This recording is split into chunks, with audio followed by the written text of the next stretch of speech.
اعوذ باللہ من الشیطان اللعین الرجیم بسم اللہ الرحمن الرحیم۔ خدا مہربان ہے، رحیم ہے، غفور ہے۔ اللہ اس کی مخلوقات سے محبت کا حکم دیتا ہے۔ کبھی کسی وقت بھی خدا کی مخلوقات میں کسی بھی چیز کو پس نہ سمجھنا، اپنے سے کمتر نہ سمجھنا اور اسے نظر انداز نہ کرنا۔ موسیٰ علیہ السلام سے ایک مرتبہ خدا مخاطب ہو کر فرماتا ہے کہ موسیٰ، میری مخلوقات میں جو سب سے پست ہے اسے کوہ طور پر لے آنا۔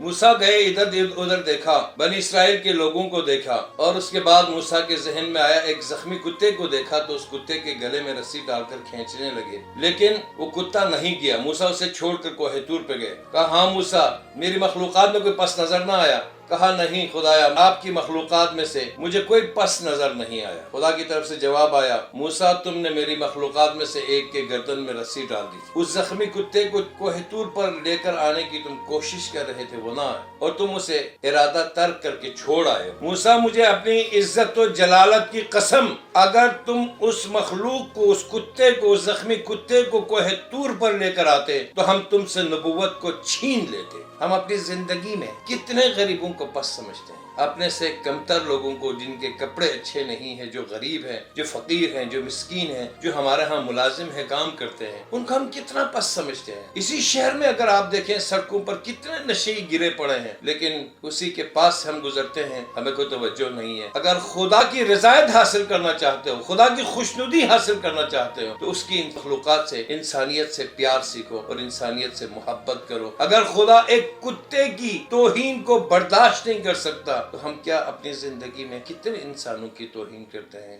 سوچنے کی ضرورت ہے، سمجھنے کی ضرورت ہے۔